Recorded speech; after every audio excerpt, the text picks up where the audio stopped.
샬람 야베쿰. 오늘도 주님의 축복이 여러분과 함께 하시기를 주님의 이름으로 축원드립니다. 오늘은 사무엘상 15장 1절로 16절의 말씀을 나눕니다.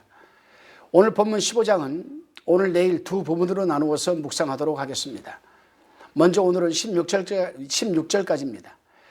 사람은 세상을 살아가면서 누구나 변화의 과정을 거치게 됩니다. 그 사람의 신분과 위치가 바뀌게 되면 더욱 또한 그런 것 같습니다. 그런데 변화되어 가는 것도 긍정에서 부정으로 변화되느냐, 아니면 부정에서 긍정으로 변하느냐, 교만에서 겸손으로, 겸손에서 교만으로 변화되느냐, 두 가지가 있습니다. 여러분은 어떻다고 생각하십니까? 이 부분에 대해서. 본문에 나타나는 사울도 마찬가지 아니겠습니까? 사울은 왕이 되어 살아가면서 겸손의 모습에서 교만의 모습으로 변화되고 말았습니다. 처음 사무엘에 의해 이스라엘의 초대 왕으로 부름을 받을 때만 해도 사울은 매우 겸손한 사람이었습니다. 그러나 처음 왕으로 세워질 때처럼 겸손했던 사울은 전장에서 싸울 때마다 승승장구하였습니다. 그러다 보니 백성들은 사울을 치켜 세웠고 사울은 자신도 모르게 교만한 모습으로 변하여 갔습니다. 우리는 앞서 사무엘상 13장에서 정한 기한에 사무엘이 오지 않으므로 사울 스스로가 제사장이 되어서 번제를 드렸다가 사무엘로부터 그의 통치가 길지 못할 것임을 경고받은 것을 기억할 것입니다. 그리고 오늘 본문은 사울이 사무엘의 경고를 받은 후 23년이 지난 후에 아말렉과의 전투에서 일어난 일입니다. 본문 1절에 보면은 23년 만에 사울과 사무엘이 만나는 모습이 나옵니다. 23년 동안 사울과 사무엘은 서로가 상봉을 하지 못했습니다. 아니, 상봉을 하지 않은 거죠, 사무엘이. 왜? 사울이 상황 윤리에 빠지고 자기 착각에 빠져서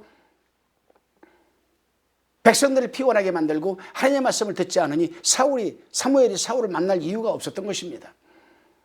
본문 1절입니다. 사무엘이 사울에게 이르되 여호와께서 나를 보내어 왕에게 기름을 부어 그 백성 이스라엘 위에 왕을 삼으셨은즉 이제 왕은 여호와의 말씀을 들으소서. 사무엘과 사울이 23년 만에 만났다는 것은 그만큼 둘 사이의 관계가 좋지 못하다는 것과 함께 사울과 하나님과의 관계도 그만큼 끊어졌다는 것을 의미합니다.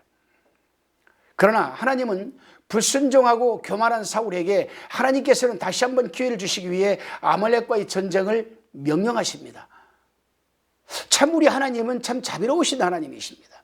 참 우리 하나님은 한 번에 끝내는 하나님이 아니라 한 번, 두 번 기회를 주시는 분, 참 자비로우신 분임을 우리는 깨달을 수 있습니다.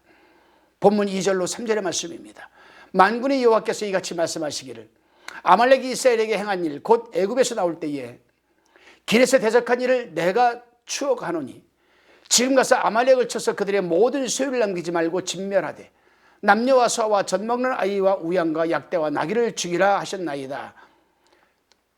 바로 본문 2절 3절 이 두 구절 말씀이 사울을 회생시킬 수 있는, 사울의 지나간 모든 죄를 덮을 수 있는 마지막 찬스이자 기회였습니다.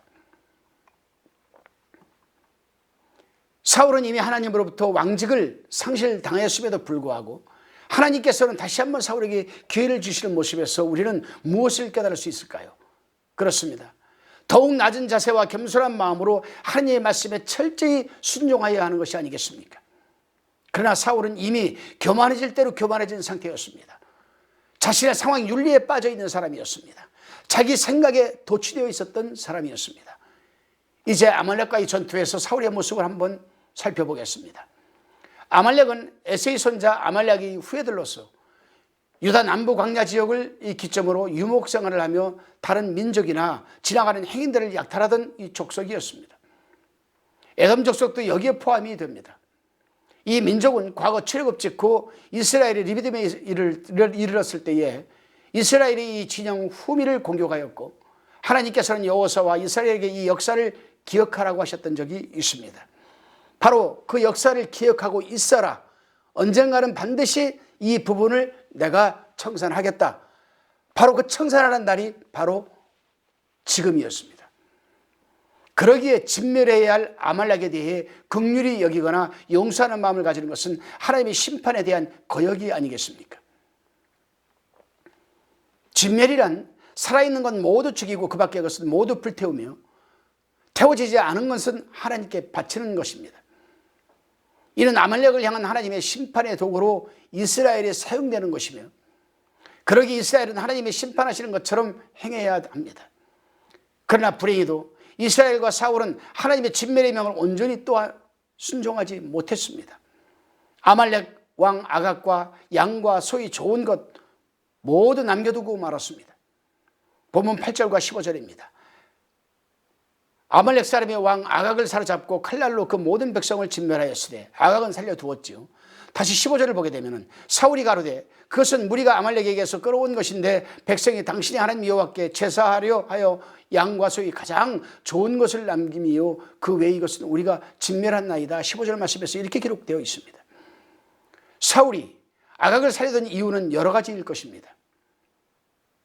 전쟁에서 눈에 보이는 전리품이나 성과가 있는 것이 유익하다 생각을 했을 수도 있고, 블레셋을 향한 경고의 표현일 수도 있었을 것입니다. 분명한 것은 이 일이 하나님의 명령에 대한 부수적이었고 하나님께는 큰 상심이었다는 사실입니다. 하나님으로부터 상처는 하지에 살아계셔서 불꽃 같은 눈으로 우리를 바라보고 계시는 이 하나님 앞에서 이제는 거짓말까지 하는 모습을 보게 됩니다. 하나님으로부터 마지막 기회를 얻었음에도 불구하고 사울은 끝내 하나님을 실망시키고 말았던 것입니다. 본문 11절입니다. 내가 사울을 세워 왕 삼는 것을 후회하노니 그가 돌이켜서 나를 쫓지 아니하며 내 명령을 이루지 아니하였음이라 하신지라. 사무엘이 근심하여 온 밤을 여호와께 부르짖느니라. 이 11절에서 우리가 눈여겨보아야 할 부분은 돌이켜서 나를 쫓지 아니하며, 돌이켜서, 오늘날로 말하면 회개를 하고 하나님 말씀에 순종해야 된다는 것입니다. 그렇지 못했다는 거죠. 하나님의 후회는 인간의 그것과는 다르지요. 하나님의 후회는 역사의 전환점으로 이어지기 때문입니다. 노아 시대에 하나님은 땅 위에 사는 사람, 이 사람을 지었던 것을 한탄하셨지만 노아 가정을 통해 구원의 새 역사를 주신 분이 아니겠습니까? 이제 하나님께서 사울로 인해 후회하시면서 다윗의 새 시대를 준비하는 모습을 보게 됩니다. 오늘날 이 시대 역시 하나님의 후회가 가득한 세상입니다. 공의로워야 할 세상에 불공정이 가득하고 빈부의 격차는 날이 갈수록 커지고 있습니다. 사람들이 일으키는 범죄 성향을 날이 갈수록 혐오스럽고 무섭기까지 합니다. 생명을 존중하기보다 돈과 권력을 더 높이는 세상이 되고 말았습니다. 그러나 하나님의 후회로 잊혀지는 사람이 있지만 하나님의 후회로 하나님께 속한 사람이 나타나기도 합니다. 모든 지도자들이 하나님께 속한 사람으로 죽음과 이 절망이 가득한 세상에서 생명을 나타내기를 소망해 봅니다. 기도하시겠습니다. 주님, 부끄럽고 죄송할 뿐입니다. 저에게까지도 노하기를 더히 하시고 기회를 주셨음에 감사합니다. 오늘 새로운 날, 이 새벽의 미명에 다시 한번 생명을 허락하신 주님, 사울과 같이 무지하고 교만하지 않게 붙들어 주시고 겸손한 하루가 되게 하여 주옵소서. 그럼에도 불구하고 감사드리며 예수님의 이름으로 기도드리옵나이다.